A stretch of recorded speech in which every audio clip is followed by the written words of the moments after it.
consciousness now, how it reflects what's going on our planet, and just where we're at with the growth of our consciousness, and how everything that's coming up right now is in relation to that. If you can speak on that a little bit, that would be very interesting to hear your Sure. thoughts.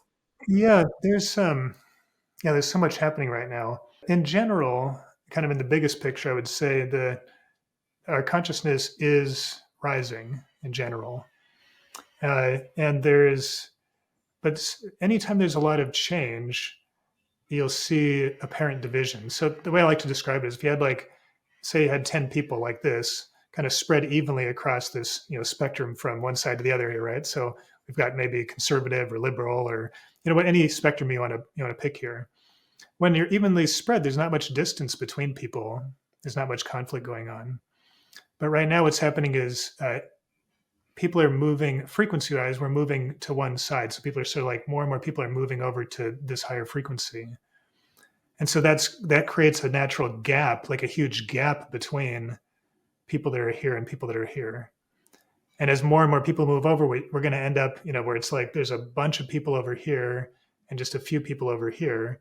And the gap between them seems like insurmountable. But nothing really changed. No gap appeared. All that happened was people were growing, and we happen to be at sort of an inflection point where a lot of people are kind of tipping into the same direction.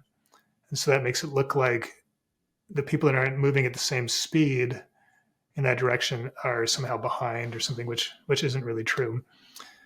So energetically, it's fine. Like don't buy that there's a division there because people are growing apart. We're actually all growing together. We're just growing together at a different pace. Everybody's kind of starting where they are and going at their pace. So it looks like it appears to be a large gap in consciousness now, but in general, it's really good. Everything's moving up, and that change in consciousness is what's driving the change in technology.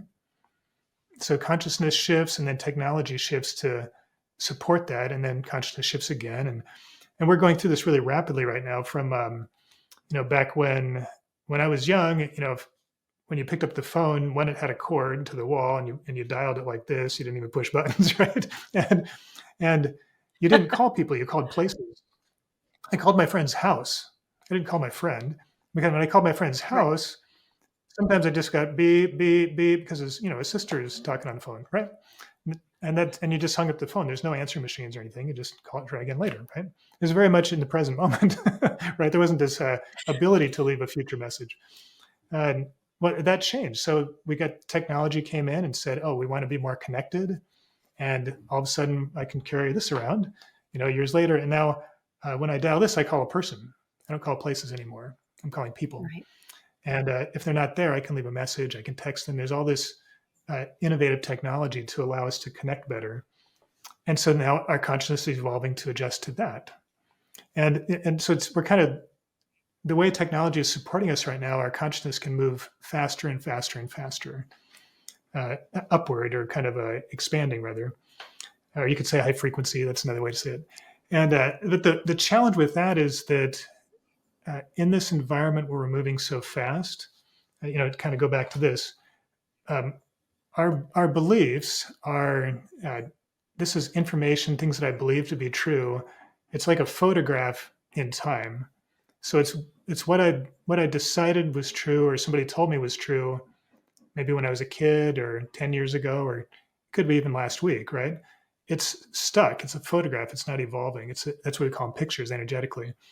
And things are moving so fast right now. If I don't get good at pushing these away and looking at what's really happening right now, I'm going to quickly feel just overwhelmed, depressed, like I can't get anything done. Like all the challenges that we're facing are kind of that same thing.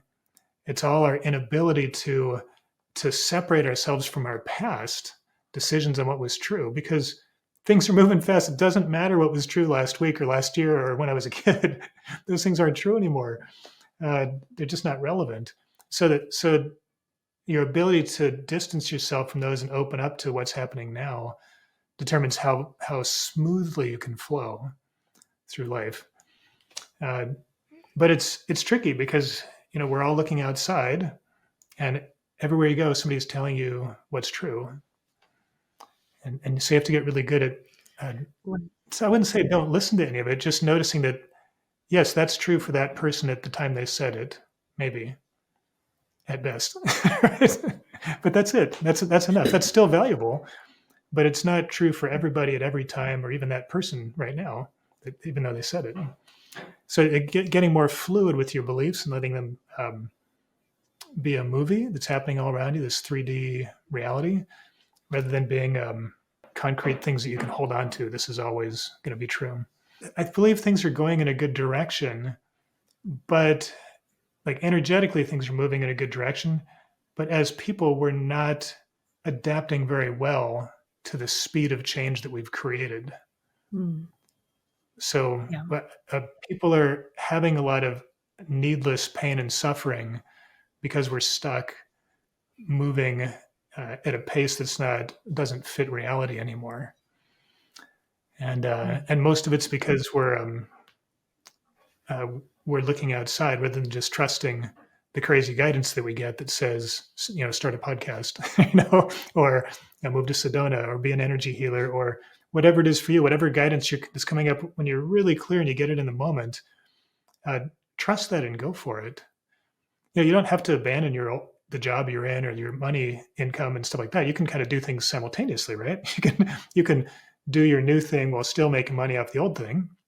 But don't don't just plan for the future, like the future date when you'll be brave enough to take a step forward. Like do it now. It doesn't have to be perfect. You don't have to know all the answers. You never, in my experience, I've never known where I was going and how it was going to turn out. I just had faith that my inner desire is going to pull me in a direction that's going to be interesting and fun. And so, the more you can trust yourself in that way, the like things just get easier and easier. But it can be kind of a wild ride. So be prepared. I love Be that. prepared to enjoy your change.